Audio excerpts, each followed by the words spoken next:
fungsional. Ini termasuk free morfem ya. Jadi morfem juga tapi free. Jadi bebas, dia bisa berdiri sendiri. Yang kedua, bound morfem. Ini ada derivational, jadi pembentukannya dari kata dari leksikal free morfem di sisi P, baik yang di depan bisa disebut prefix ya, maupun yang di belakang. Ya. Kemudian infleksional. Nah, infleksional itu yang paling sering kita jumpai adalah penambahan s, penambahan ing, penambahan id ya. Di samping menyatakan kepunyaan, ownership. Jadi definisinya sudah jelas kalau pre-morphem can stand by themselves as single word. Jadi bisa berdiri sendiri atau disebut leksis. Ya. Maka ada istilah di SFL leksiko. Jadi dari kata leksis. Leksis itu adalah word. Ini asal usulnya begitu. Yang termasuk free morpheme kategori leksikal itu yang tadi ya. Basic nouns, adjectives, verb. Nah, itu yang paling utama. Kemudian bound morpheme. Nah, ini yang cannot ya, cannot stand alone. Jadi dia harus menginduk kepada kata atau kepada leksikal item atau kepada free morpheme. Bisa ada re, an, dis, jadi ada menyatakan mengulang, misalnya ada menyatakan negatif, misalnya an, dis, non, pre, nes, lesly, itu bound morpheme ya. Kemudian yang berikutnya derivational morpheme ya, jadi turunan.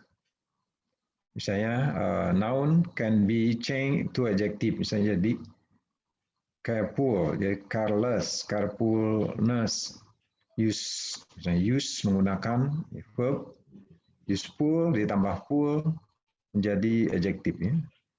Ditambah lagi satu lagi morphemeness menjadi noun. Jadi ini diturunkan derivational dari kata derivasi, turunan. Kemudian lexical morphem. Jadi yang paling utama adalah noun, adjective, verb ya. Jadi kata berdiri sendiri atau lexical item.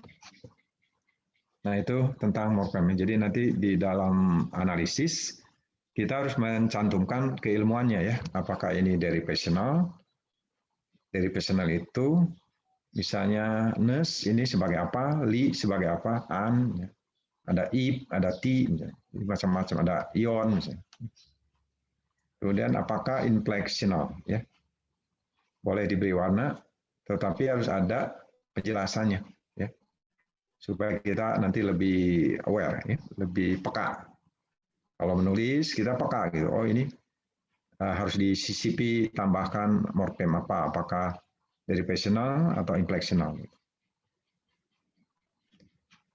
Fungsional yang tadi ya, jadi yang tidak termasuk noun, verb, adjective itu adalah functional morpheme. Infleksional yang paling terkenal itu past tense ya, id misalnya, present participle. Jadi ing itu present participle ya, bukan present continuous. Kalau present continuous itu tenses, jadi harus bisa membedakan. Kalau ing itu adalah present participle, satu lagi adalah past participle. Dan kalau penambahan s bisa juga ada hubungan dengan third person singular, jadi orang ketiga tunggal. Tapi ada juga bukan ya, jadi sebagai concord gitu, atau agreement atau kesesuaian antara subjek dan verb. Tidak selalu third person singular, tidak selalu. Kemudian sering juga kita menjumpai ada degree of comparison ya, misalnya misalnya large, larger, jadi tambah er komparatif ya. Larger, largest, berarti est ini superlatif paling per. Oke, itu penjelasan review dari morpheme ya. Kemudian ada penjelasan lain bahwa kalau infleksional apexis ya misalnya yang menandai tentang person orang ya, number, jumlah atau gender ya atau tenses atau aspek ya ini infleksional. Kemudian makna rata-rata relatif tidak berubah. Kemudian ini mengikuti aturan dari grammar, aliran structure. Ya. Kemudian create a new word form. Kemudian derivational itu change meaning, create a new word, have clear semantic content, dan may change the lexical category of the word. Jadi dari noun bisa menjadi verb atau verb jadi noun dan sebaliknya. Ya, ini contohnya tadi sudah. Oke, sekarang kita bahas hasil analisis ya kelompok berapa yang sudah ada.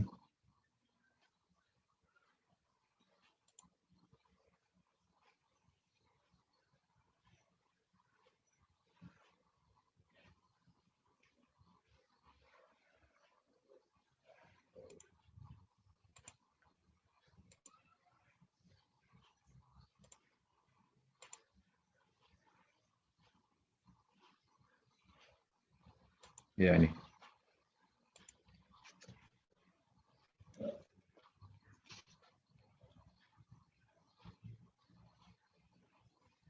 Punya siapa ini? Kelompoknya siapa? Oh, Hasanati ya.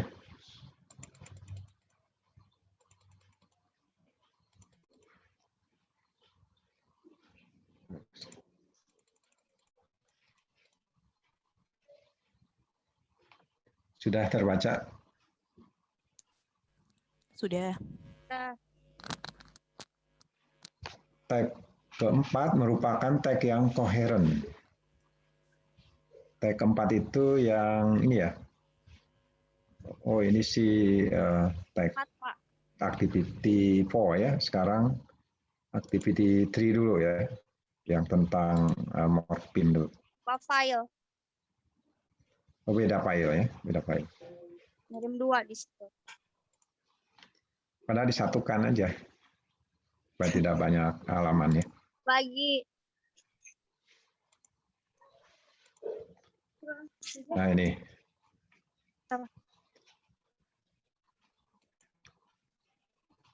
Describes. Nah, ini ada prefix atau suffix. Kalau di belakang tuh describe as ini apa disebutnya? Prefix atau suffix? Prefix. Prefix. Prefix. Ya. Karena menunjukkan bentuk jamak. Ya, betul ya. Betulkah bentuk jamak? Describe itu. Ya. Ya. Describe itu verb atau noun?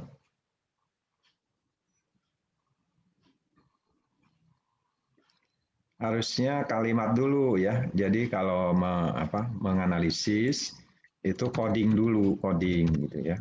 Jadi biasakan coding. Misalnya coding itu klausa 1, nah baru lengkap dulu, lengkap. Nah, lengkap gitu. Nah, baru dicari di klausa 1 ini apa saja. Supaya kita tak cari asal usulnya kan, kalau seperti ini kan susah ya. Di konteks apa describe ini gitu. Begitu ya, nanti berikutnya kalau menganalisis dilengkapi dulu. Misalnya satu paragraf, nah itu dihitung klausanya, dikasih kode aja. Klausa 1, klausa 2, dan seterusnya. Ini kalau tidak salah hanya 5 klausa ya. Describe itu verb atau noun, nah itu dulu. Ya, di konteks ini, di konteks klausa 1.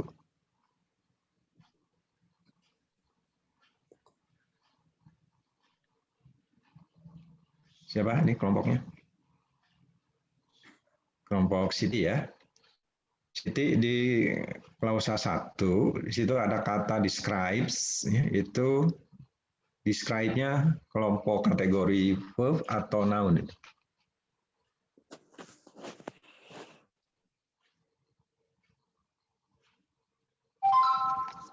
Kelompok apa?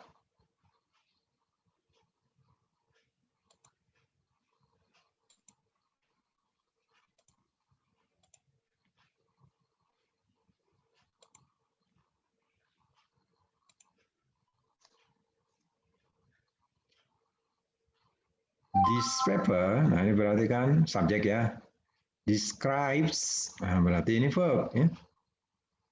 Oke, jadi bukan noun ini, verb ya. Kalau di nempel s ya, morfem s di verb itu bukan jamak, bukan, tapi apa ini? Nah, ini disebut dengan concord ya, concord atau agreement. Agreement itu artinya kalau subjeknya tunggal, singular, maka harus ada penambahan s gitu ya. Iya. Anggap saja ini it. Nah, jadi it describes gitu kan. Kalau it itu pakai s. Tapi s di sini bukan jamak, bukan plural maksudnya ya. Malah ini untuk menyesuaikan dengan singular. Kalau ininya diubah jadi plural, misalnya this, nah s-nya hilang. Tidak boleh pakai s. Kalau pakai s, ini secara grammar disalahkan. Ya. Paham ya maksudnya?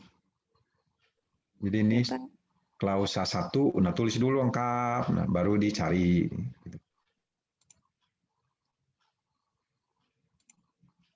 Ya, tidak masalah.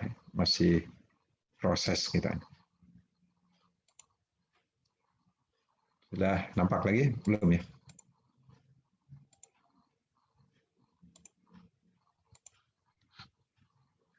Experience. Experience ini verb atau noun?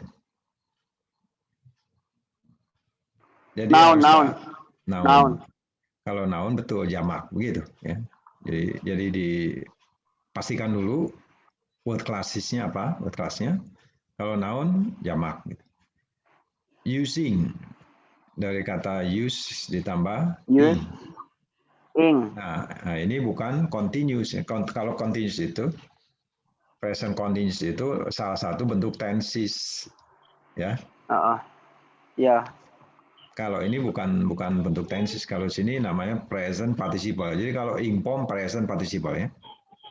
Kalau id itu biasanya verb 3 itu biasanya past participle. Gitu. Penamaan linguistik dari ing dan ed itu ada namanya dia. Ing present participle, kalau verb 3 itu past participle. Functional. Nah, functional itu betul ya. Jadi di sini adjective marker. Jadi kalau ada e dengan l ini berarti al ini berarti artinya relating to, berhubungan dengan. Jadi kalau bahasa Indonesia itu ada hubungan dengan. Jadi ini penunjuk dari adjektif. Linguistics, apakah betul jamak s-nya?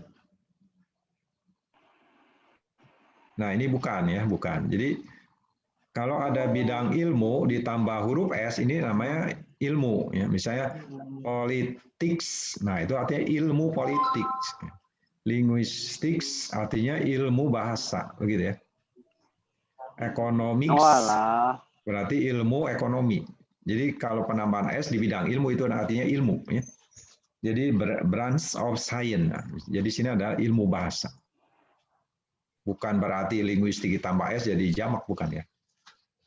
Itu perlu dipahamkan, pahami ya. Paham ya? Jadi kalau ada keilmuan ditambah s berarti ilmunya itu ya. Political issue. Nah, baru itu isu-isu yang ada hubungan dengan politik. Economical issue. Nah, baru isu-isu yang ada hubungan dengan ekonomi. Tapi kalau economics, nah berarti ilmu ekonomi. Ya. Politics, ilmu politik. Jadi science. Sainsnya, keilmuannya. Itu tentang penambahan S di cabang ilmu ya. Educational, nah ini baru ya. Adjective marker, pokoknya kalau al itu biasanya adjective marker. Penanda adjective.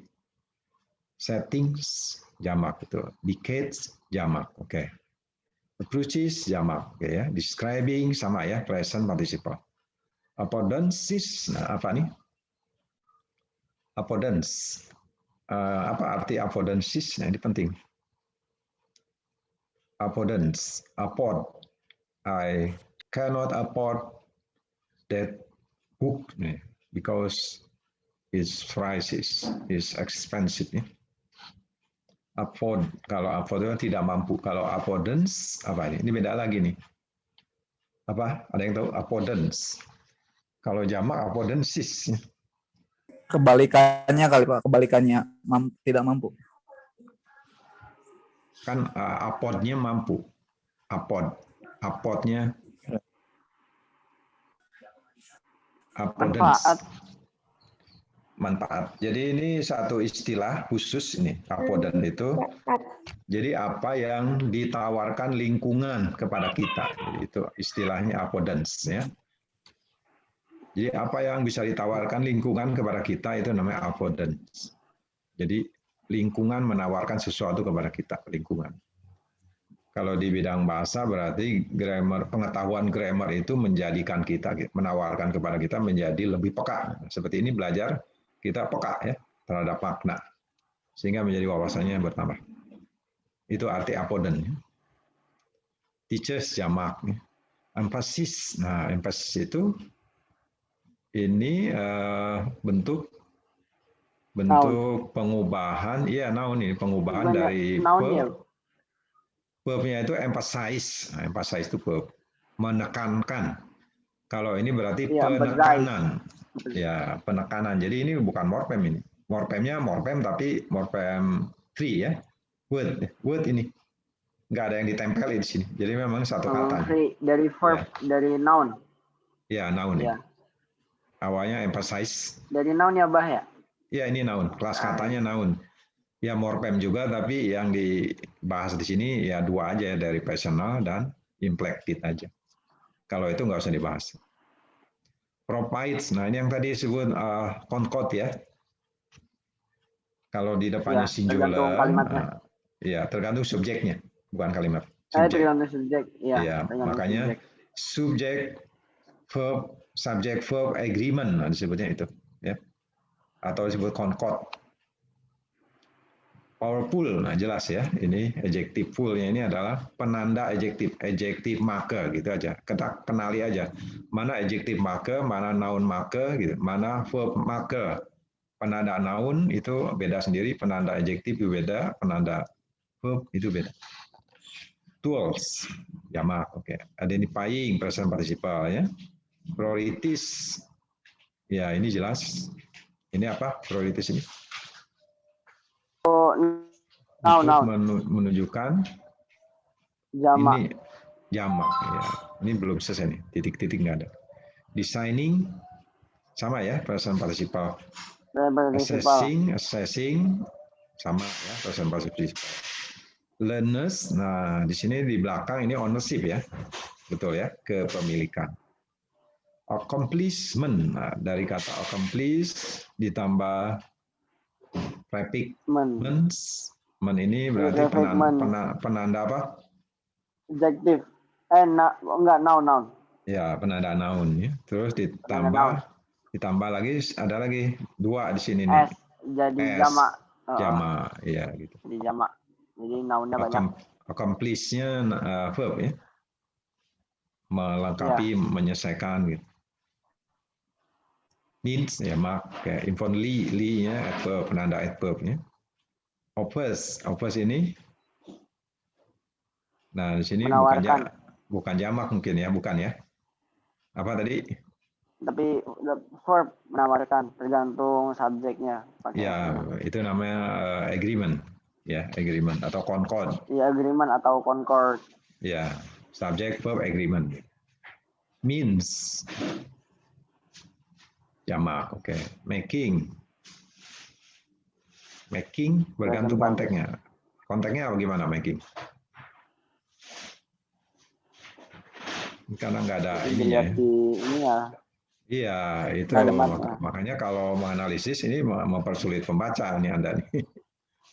Harusnya klausanya tulis lengkap ya, kasih kode klausa 3 gitu. Karena banyaknya tidak selalu misalnya noun, bisa jadi dia merupakan adjektif, jadi ing juga ada yang adjektif, bergantung konteks. Kalau ini able ini penanda adjektif, oke. Ini present participle talking, ing-nya present participle. Unresolved itu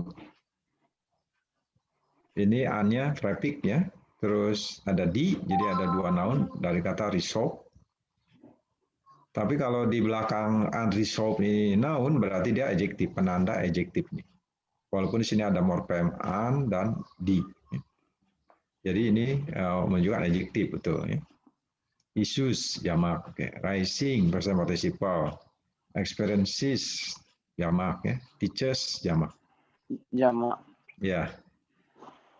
Nah itu tentang morfem ya. Paham ya? Ada pertanyaan nggak tentang morfem? Iya. Paham, Pak. Kalau berlatih gini kan jadi peka. Ya. Jadi nulis nanti hati-hati, jadi lebih berkualitas tulisan kita. Dimulai dari yang paling kecil morfem dulu, baru ke yang lain. Terus yang berikutnya, ini yang menganalisis teks. Menganalisis teks apa ini? Ini nggak jelas. Dibiasakan begitu ya. Jadi kalau seperti ini kan bingung nih. Apa ini? Berarti harus original tag-nya dulu di sini tulis. Nah, original tag-nya baru dari original ini kita bagi menjadi coding gitu. Di coding ya. Nggak usah satu apa gitu ya.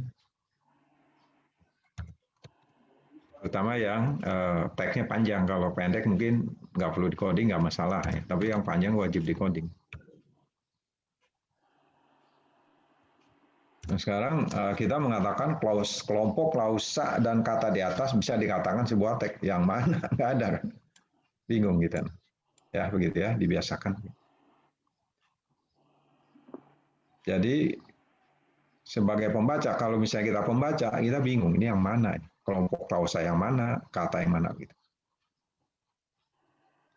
Tapi walaupun begitu ini sudah bagus ya, bisa memberikan analisisnya. Di sini dikatakan kohesif berarti ya, kohesif dan koheren. Tetapi ada beberapa kata yang diulang seperti Jones. Seharusnya bisa menggunakan kata ganti he. Kemudian preposition ini sebaiknya dihilangkan karena membuat teks tersebut sulit dipahami. Kata handed lebih baik digantikan handover ya, agar tidak rancu ketika dibaca pesan. Ya walaupun bagaimana ini sudah ada pendapatnya, bagus. Oke, berikutnya kelompok berikut.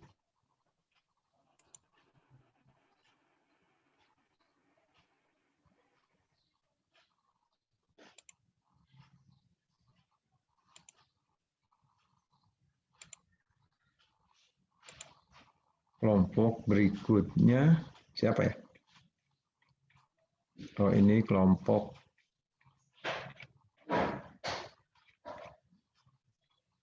tidak ada identitas ya, yang dikasih warna kuning, hijau, biru. Ini siapa? Kelompok siapa? Kelompok 3 kayaknya, Abah. Kelompok 3 ya? Kalau kelompok saya nggak pakai warna. Nah ini, kelompok siapa ini?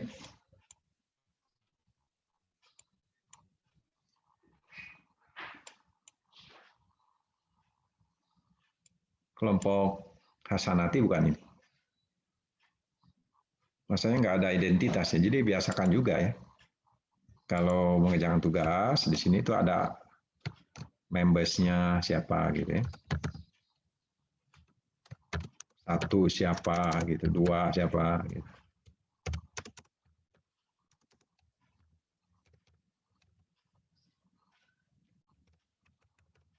Terus pengerjaannya diberi warna saja ya di sini. Hijau inflectional morphem, kuning derivational morphem, biru functional, satu lagi lexical. Yang diminta, jadi kalau menganalisis perintahnya apa? Di sini analyze the following abstract of a journal article. Then all of you find out the morphem. Jadi temukan morphemnya. Kemudian explain what does the morphem do. Kenapa ada morphem S gitu ya, seperti tadi. Kenapa ada morpem ing gitu. Nah, itu yang diminta ya. Di sini tidak ada ya penjelasan seperti tadi, tidak. Nah, misalnya ini apakah apa nih jamak ya, present participle seperti itu. Terus yang tugas berikutnya ini apanya nih? Ini apa hasilnya atau originalnya nih?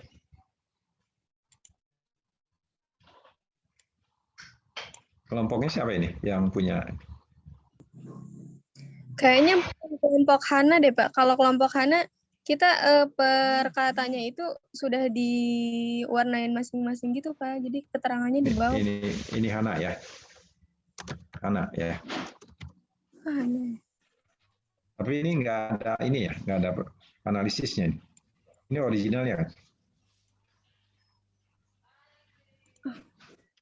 Ini begini saja tuh. Sudah aja gini. Ya, nanti dilengkapi ya. Terus berikutnya.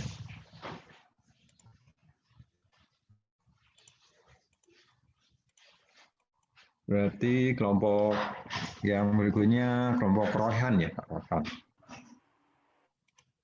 Ya, Bah, tapi kayaknya nggak selengkap kelompok pertama deh kalau di penjelasan tentang morfemnya. Ya, Tuh, perintahnya kita begitu. cuma Oh, iya. iya apa kalau yang di analisis morfemnya cuma dipisahkan ininya aja, tapi nggak di apa namanya nggak dikasih penjelasan yang kayak tadi itu kelompok satu tuh.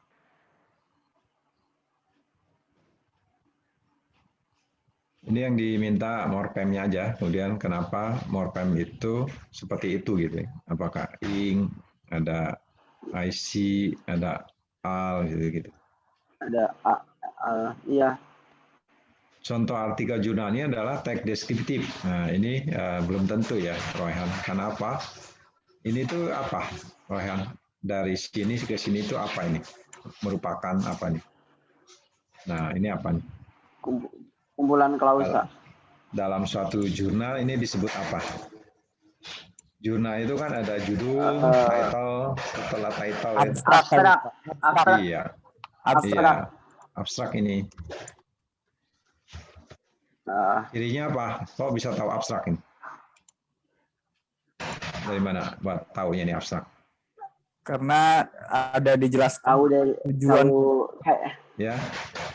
Iya, di situ ada kayak penjelasan singkat dari latar belakang untuk melakukan penelitian jurnalnya, lalu ada tujuan penelitiannya apa, Ya. lalu Ya, untuk ya. apa juga, kayak gitu. Bener nggak, Pak? Itu namanya rhetorical organization-nya ya. Biasanya seperti itu. Itu namanya generic structure dari abstrak. Pertama tujuan. Setelah tujuan, biasanya research question. Research question harus ada. Iya, research question. Tapi itu optional rumusan ya. masalah ya, Pak ya? Iya, rumusan masalah ya, Pak? Bukan. Setelah research question itu optional. Tapi kalau tujuan wajib. Ada beberapa editor setelah tujuan penelitiannya apa, baru research question. Karena agar pembaca jangan ke bawah dulu melihat katanya. Karena research question itu adanya biasanya di ujung, di bawah satu setelah introduction. Setelah itu baru metodologi. Metodologinya minimal partisipan dan desainnya apa. Keempat baru hasil, temuannya apa. Kelima, simpulan dan implikasi. Nah, jadi hanya 5 kalimat. Simpulan dan implikasi. Ya, itu rhetorical organization atau jenis structure abstrak. Tapi yang pasti kenapa ini abstrak? Karena ada keyword. Nah, ini. Oke. Jadi keyword ini selalu ada di bawah abstrak ya. Selalu diminta keyword. Kata kunci. Nah, kata kunci ini menyatakan bahwa ini abstrak ya. Kalau nggak ada kata kunci, kemungkinan ini satu paragraf dari introduction bisa jadi, ya, bisa jadi. Jadi yang menyebabkan ini pasti abstrak adalah keyword. Contoh artikel jurnal ini, nah ini bukan contoh artikel jurnal ya, Rohan. Kalau ini abstrak. Ini adalah teks deskriptif. Ya, jadi kalau artikel jurnal itu lengkap, Rohan. Kalau di bab 1 introduction itu bisa deskriptif, bisa recon. Kalau recon menjelaskan penelitian sebelumnya berarti pakai simple past tense itu namanya recon. Di bab 2 itu kajian pustaka ya, literature review, itu menceritakan juga pengalaman-pengalaman penelitian sebelumnya itu recount gitu ya. Di bab 3 itu metodologi. Nah, itu prosedur. Seperti apa prosedurnya? First, second, Ya, third, prosedur teks. prosedur teks. Bab 4 itu namanya finding, temuan dan discussion. Jadi teksnya pasti discussion dan explanation ya.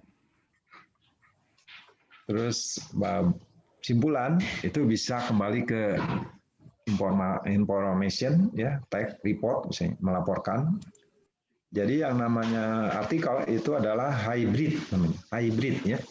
Hybrid text. Jadi bukan mengacu pada satu jenis teks, tapi hybrid. Hybrid itu combination ya, hybrid namanya istilahnya hybrid.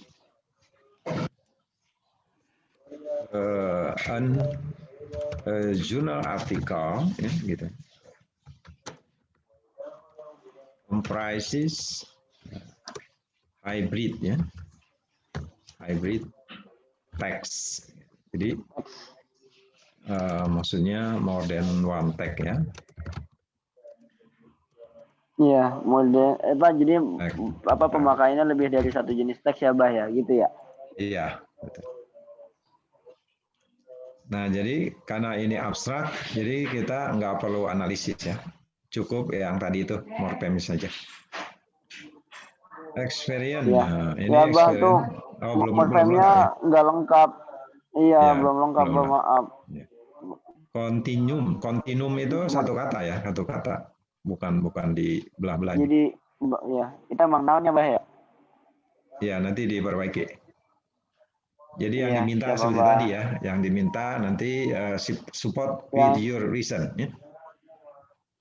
Terus activity 4 ini analyze the text below ya, yang tadi ya. John saw a handbag dan sebagainya, analisisnya. Contoh tag ini merupakan tag recounts. Ya. Karena didukung oleh apa di sini?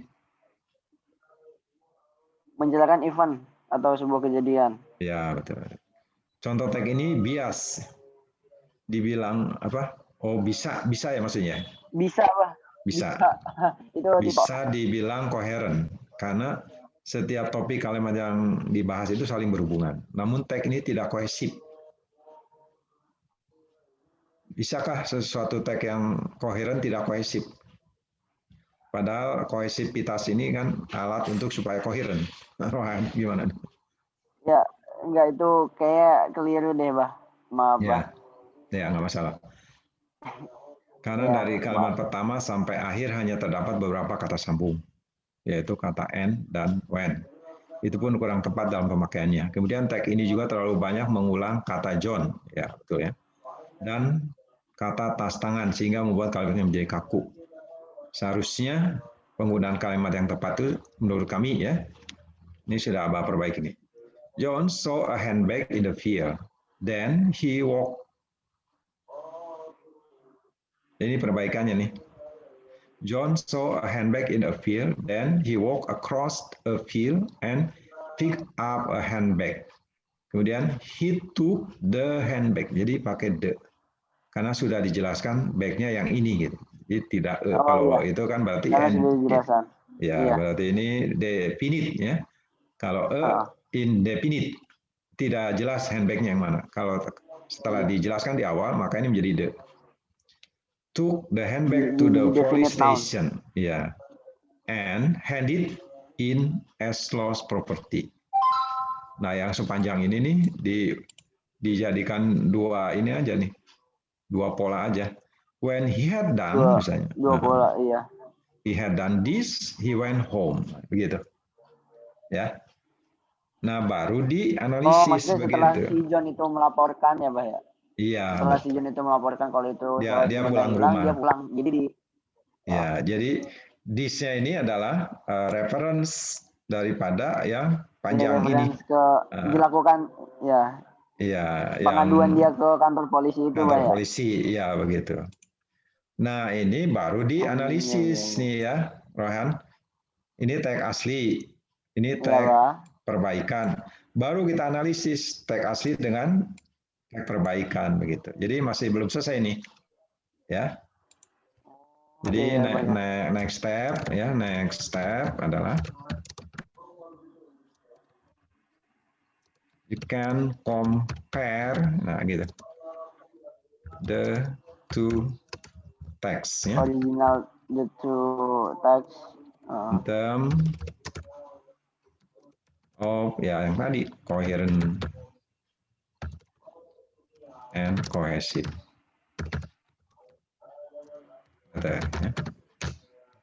Jadi ini teks step selanjutnya belum ya. Tapi sudah diselesaikan oleh Abah ya. Jadi nanti ini sebagai contoh begini. Iya, siapa?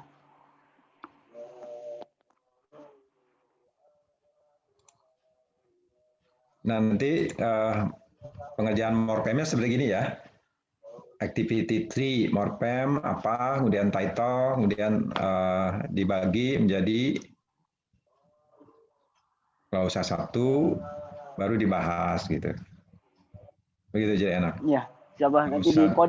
di coding dulu ya, Pak ya? Ya belajar, karena ini mata kuliah discourse analisis ini harus belajar coding yang dari yang sederhana dulu. Dengan cara memberi kode klausa yang akan dianalisis coding. Nanti dari coding Ya, nanti belajar biar menemakan tim ya, tema. Di coding tim, begitu kerjanya nanti. Coding tim.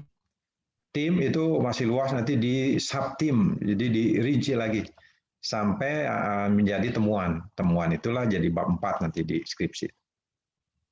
Tapi ini pelan-pelan aja, nggak masalah. Ya, begitu ya. Jadi bisa nggak akan ada yang terlewat kalau begini kan. Ini S, nah ini adalah concordant ya.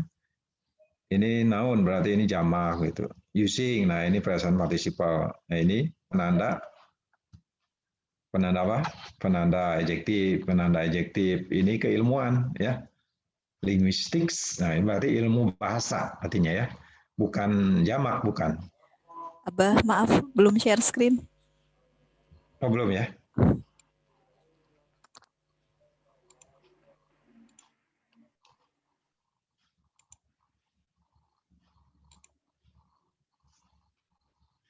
Nah, seperti ini ya.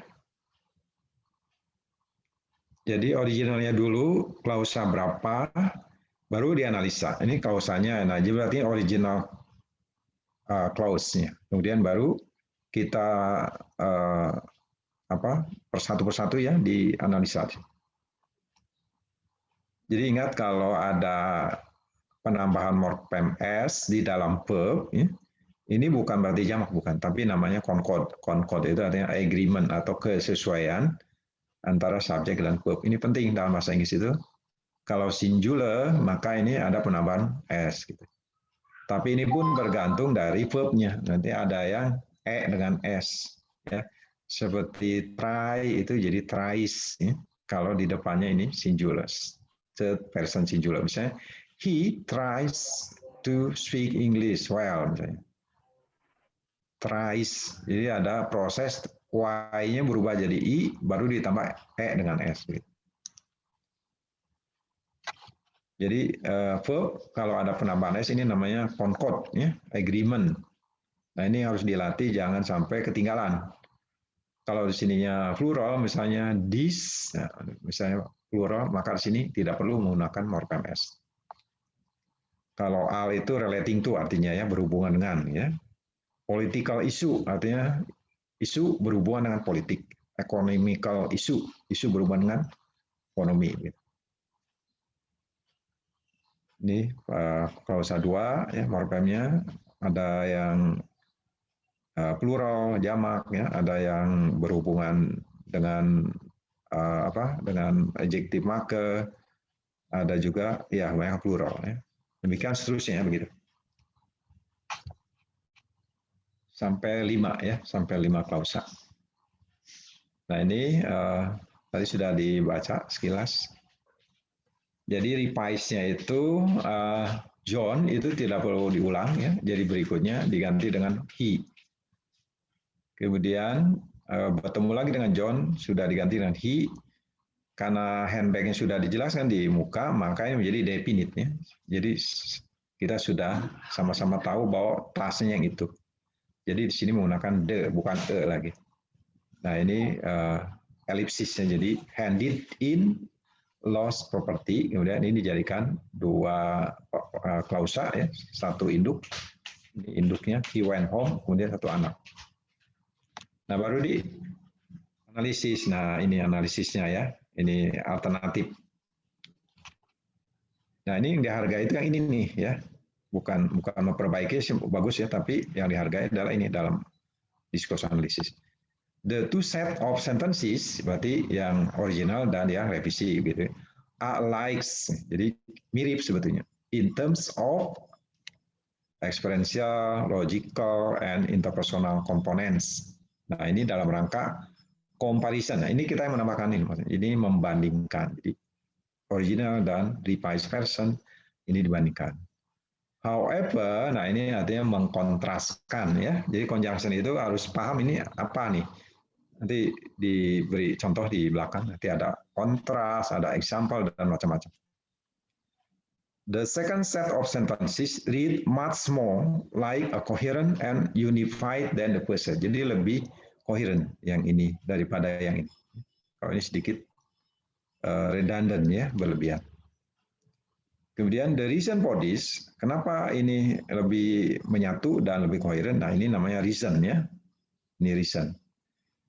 Is that the first set of sentences ignores the fact that certain item recur itu mengulangi, and treats its occurrence happens namanya of its item as if it were the first occurrence of the item. Nah ini untuk tag yang originalnya. Baru tag kedua. The second set of sentences uses. Kenapa uses tidak use? Coba, ada yang tahu nggak? Kenapa harus menggunakan concordant ini nih, S? Kenapa? Ini kan jamak ini. Oh itu. Kenapa nih uses?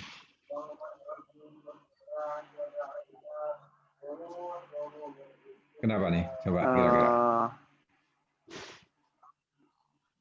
Kan the second set, bukan nggak apa the second set dari keduanya. Berarti kan second set ini kan harusnya kayak jadi it, ya nggak sih, Wah? Ya. Ya. Jadi jangan tertipu dengan yang di sebelah ini ya. Karena ada off-nya di situ. Subjeknya Off-nya ini itu kan ya. mau apa? Ya. Jadi ini diganti Subjeknya it tetap ya. the second set. Jadi it Ya. uses, jadi it. Bukan sentences-nya, jadi sehingga kita menjadi use. Tidak tepat ya. Tapi the second set. Karena sentences itu setelah of, jadi ini bukan jamak. The second set of the sentences uses the definite article the instead of indefinite article a with some noun which have occurred previously. Kemudian substitute the pronoun he and it for some other previous mentioned nouns. And substitute the phrase done, this for the second occurrence of handed in a handbag. Nah ini pengganti yang tadi itu yang done itu. Jadi the second occurrence of handed in a handbag as lost property. It is this pronoun and other link between sentences that bind. Nah, jadi penggunaan kata ganti he ini dan kata ganti yang lain di dalam kalimat yang menghubungkan kalimat tersebutlah yang membuat kalimat tersebut menjadi koheren. Begitu. Ya. Kira-kira ini yang diminta oleh editor ya. Kalau mengirim ke jurnal. Walaupun sependek ini, tapi lumayan ini. Lumayan ya. Nggak kepikiran ya. Iya Bang, nggak kepikiran. Ya, harus belajar memang. Jadi butuh jam terbang. Jadi bukan karena pintar, karena sering berlatih. Jadi setiap orang bisa ini seperti ini. Tapi kalau nggak pernah berlatih, nggak akan bisa. Tapi nanti kalau kirim ke editor ini hilang nih, jangan dibawa comparison. Ini mah catatan kita nih, konsep ya, konsep kita ya. Jangan dibawa, nanti dihapus ini, dihapus comparison, dihapus kontras, dihapus misalnya seperti ini. Nanti dikasih tanda yang lain yang penting apa, pokoknya nanti pakai tanda siku gini ya, tanda siku. Ini artinya kalimat ini sedang membandingkan, kata sambung ini sedang mengkontraskan, begitu. Ya, oke. Itu alternatif ya. Jadi bisa berbagai cara. Mungkin yang lain lagi, beda lagi boleh. Yang penting membandingkan dua teks original dengan hasil revisi. Nah ini yang perlu dipelajari itu yang ini yang tadi Mas Rabani. Jadi connectors itu ada tujuannya gitu, tidak sembarangan. Jadi ada yang bertujuan untuk reason. Reason itu berarti karena gitu. Misalnya I read the book because my cousin misalnya recommended it. Jadi because ini adalah konektor untuk alasan gitu. Because of, nah because of beda lagi, apa bedanya because dan because of? Bedanya apa? Kalau because itu untuk alasan, kalau because of itu kayaknya sebab akibat. Sebab akibat. Ya, tapi judulnya apa ini? Alasan, reason. Iya sama, tapi beda. Coba perhatikan yang pakai because dengan because of apa? I read the book because my cousin recommended it. Ya. Because of his book, Dan Brown is very well known. Apa bedanya? Antara because dan because of.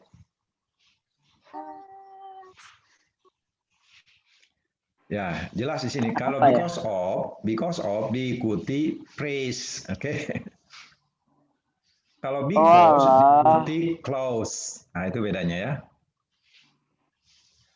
Because of diikuti frase, oke, bukan klausa. Kalau because ini kan dua-duanya independent ya, independent clause atau disebutnya independent clause. Ya, atau disebutnya apalagi? Induk kalimat. Ya, dua-duanya induk kalimat kalau because. Kalau because of his book, berarti his book-nya adalah frase. Frase, itu bedanya. Oh, salah satunya anak kalimat ya, Abah ya? Anak kalimat, betul. Kalau because dua-duanya induk kalimat. Oh, iya. Itu bedanya. Artinya sama ya, reason. Tapi ada lagi as misalnya. As the book sold so many copies, it was reprinted twice. Ya. Ini artinya juga sama. Ya. Karena S itu. Jadi arti S itu bisa 20 macam. Tetapi lihat konteks. Jadi reason, ya kenali yang reason itu apa. Kemudian purpose. Purpose itu misalnya in order to. Nah itu maksudnya purpose, tujuan. So that misalnya itu tujuan. Sequence. Sequence itu misalnya before, first of all. Jadi urutan sequencing ya. After misalnya, terus afterwards, soon, then, at last, itu sequence ya. Kontras, nah yang tadi itu. However, but, even though, misalnya, despite, nah ini yang paling banyak kontrasnya. Kemudian ada lagi result. Jadi ciri-ciri result itu ya, misalnya in conclusion, nah itu berarti menyimpulkan itu. To conclude. Jadi kalau sudah ada in conclusion, nah berarti itu paragraf terakhir, ya. To conclude. Tapi ada juga antar paragraf ya, belum ke final itu as a result, boleh gitu. Atau consequently, sebagai akibatnya, sebagai hasilnya. Nah itu connectors yang menyatakan hasil atau simpulan. Ya. Ada lagi konektor yang menyatakan, menambahkan, misalnya, I love wearing earrings. I also, nah also ini menambahkan. Besides, yang pakai S ini, itu juga di samping itu berarti menambahkan juga. Atau ada to, nah itu menambahkan juga. In addition, misalnya. In particular, moreover, furthermore, gitu. Nah ini semacam alat kita untuk bisa membuat suatu teks itu koheren, ya. Jadi ini dikuasai.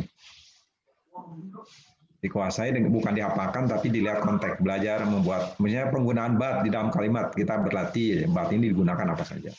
Even though, however, gitu. Anyway, seperti itu. Does, nah, itu yang paling banyak itu yang menyimpulkan ya.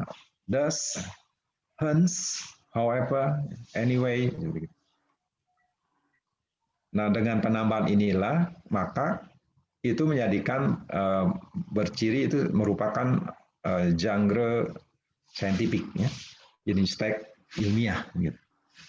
Jadi jenis teks ilmiah yang ciri yang paling gampang itu ada penambahan connectors antara kalimat ya di antara paragraf gitu.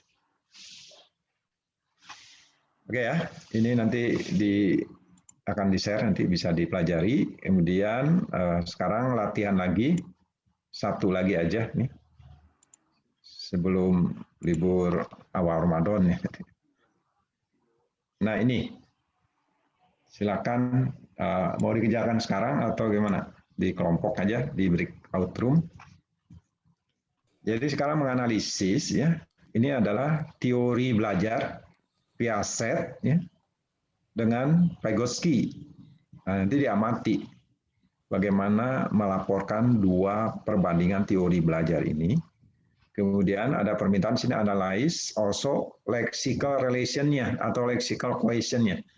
Apakah kata-kata yang digunakan ini sudah bagus belum? Sudah satu tujuan belum ini ya? Sesuai dengan topiknya ini tentang teori belajar gitu. Jadi pertama menganalisis dua teori belajar ini apa bedanya misalnya seperti tadi yang dua tag tadi ya. Kedua dicek juga kelas katanya nih cocok tidak. Kelas kata di sini adalah lexical relation yang lebih tepat ada frase. Hubungan antara frase. Ingat kembali kemarin ya yang lexical relation. Saya pergi ke dokter, kemudian saya misalnya cemas, kemudian saya takut disuntik. Nah, itu kan cocok. Pergi ke dokter, cemas, takut disuntik. Nah, itu disebut lexical relation. Nah, ini dicek lagi nih, lexical relation-nya kan sedikit-sedikit nih kalimatnya. Nggak terlalu rumit. Kalau tidak cocok, apa tidak cocoknya, kemudian beri suggestion. Harusnya seperti apa kata ini misalnya tidak cocok, kenapa. Itu ya tugasnya. Berapa menit nih kira-kira?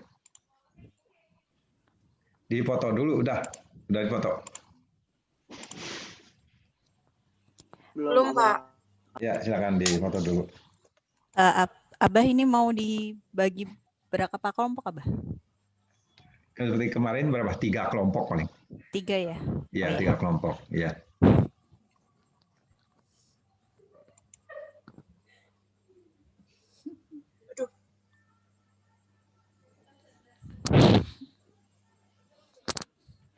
Oke, nanti langsung join saja ya.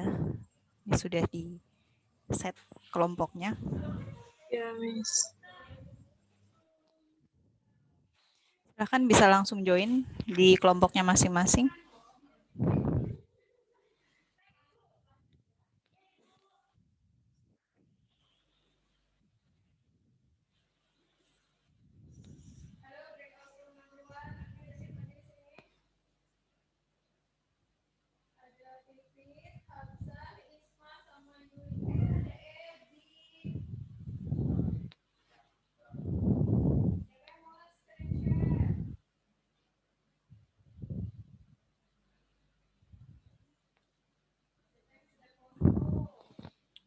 Saya nggak nge-screenshot.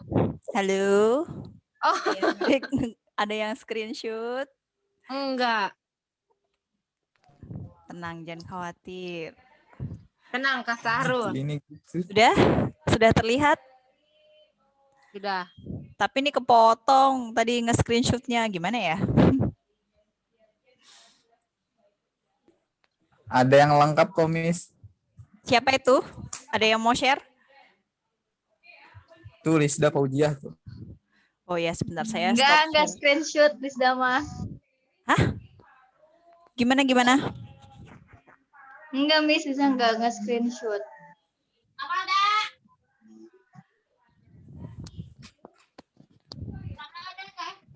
Oh my. Ada kan? Yuk, sebentar. SMS. Ayo dianalisis yuk. And last, the comparison to theories below in terms of morphemes and its functions. Yang kayak tadi kayak ini ya.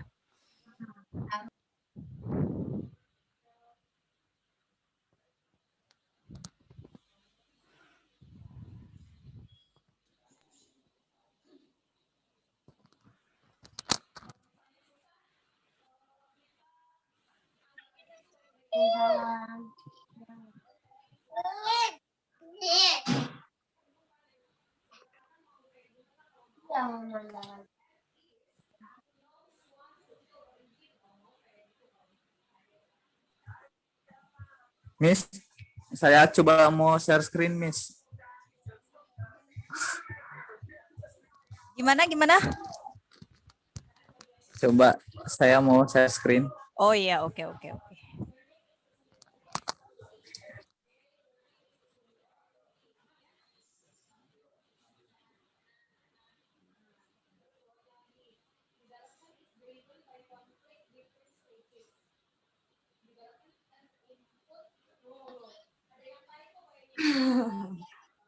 Mil.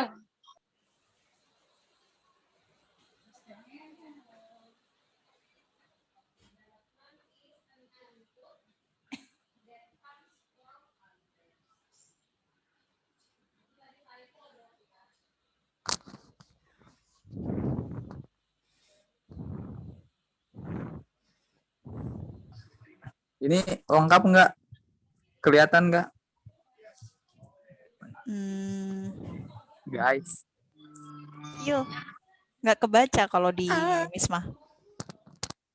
Kelihatan Iya, ya. kok kalau Yang bohong. HP. Blur. Iya, serius. Ya pakai yang screenshot. Dan terlalu di zoom deh. Gini. Oh, gini aja. Sementara Gimana? pakai ini, tapi Sahrul kirim ke saya gitu ya.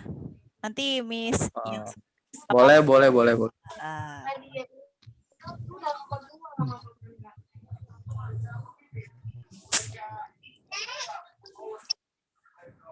Oh iya tadi Mama Manda ngomongnya yang sudah dulu udah keempat. Iya.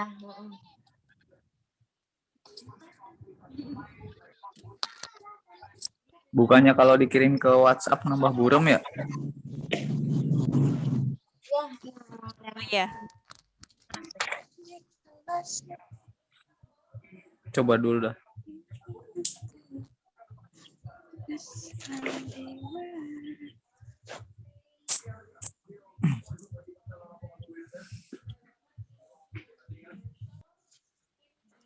Siti Ulfah Musarofah. Ngomonglah.